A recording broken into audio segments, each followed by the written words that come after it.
किती श्रद्धा पाहिजे. एक सदग्रस्त आहे, अक्कलकोटच्या दिशेने निघाला. उन्हाळ्याचे दिवस आहे, थोडा विको कमी करा. उन्हाळ्याचे दिवस आहे, अक्कलकोटच्या दिशेने निघाला महाराज. दरमजल करत करत करत. असं आपल्या गावातला परिसरातला कुणी आहे का महाराज? का पायी पायी अक्कलकोटला गेलाय? हात वर करा बरं. आहे का कुणी? एकच माणूस आहे बरं, एकच सेवेकरी. एकदा टाळी वाजवा, जोरदार टाळी वाजवा. वा, तुम्ही कथा केलेलं सार्थक झालं बरं बाबा. एकच सेवेकरी आहे का पायी पायी अक्कलकोट पर्यंत गेलाय.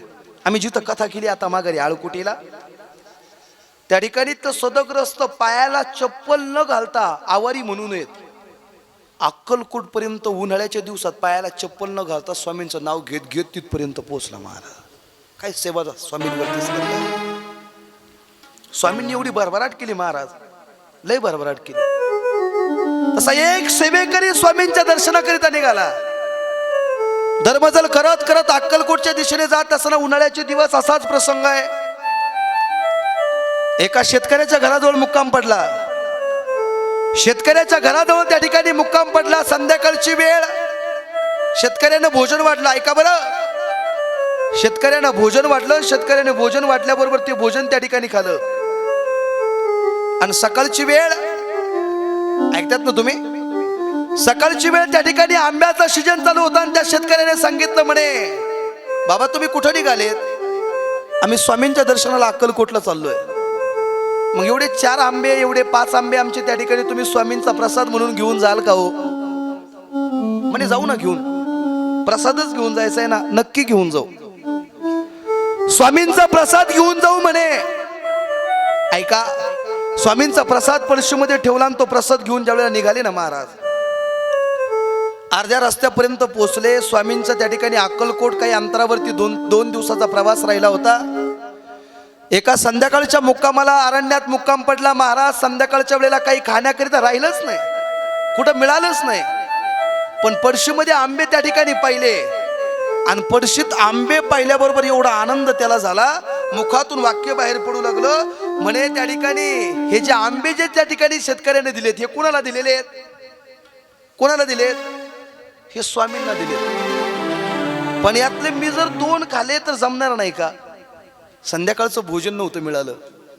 त्या सेवेकऱ्याने 2 आंबे खाले आणि त्या ठिकाणी अक्कलकोट पर्यंत जाऊन पोहोचला.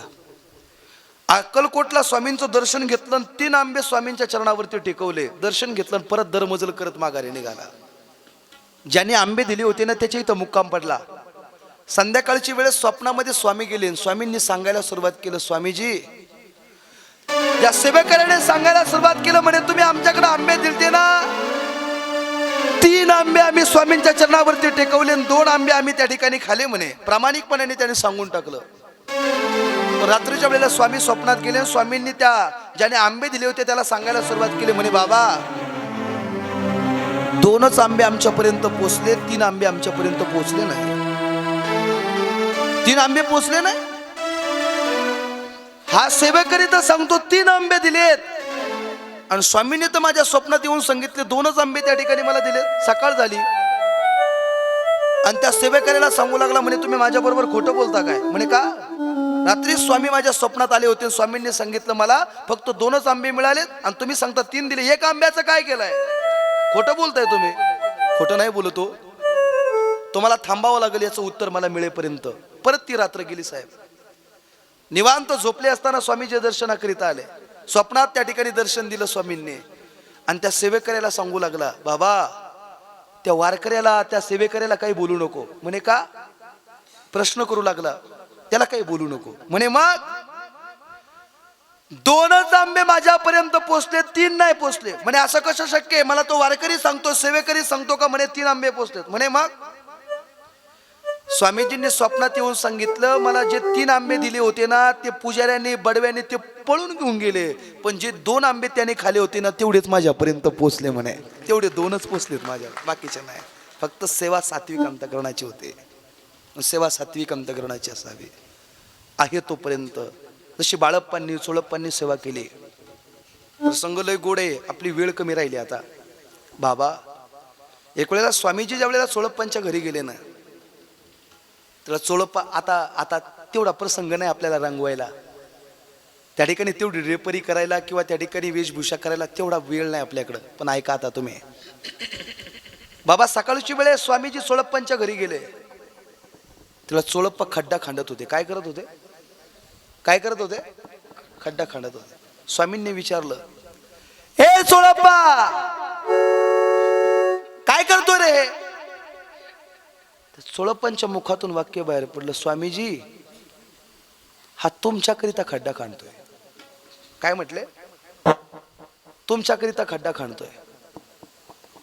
तिला स्वामीजींच्या मुखातून वाक्य बाहेर पडलं, तू माझ्यासाठी खड्डा खांदतोय ना, माझ्या आधी तुला या खड्ड्यात जावं लागेल. म्हणून बाबा ओ, दुसऱ्यासाठी खड्डा खांडू नका.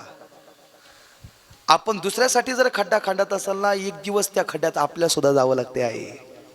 कोणासाठी खड्डा खांडून बसू नका, वाईट कुणाचं करू नका.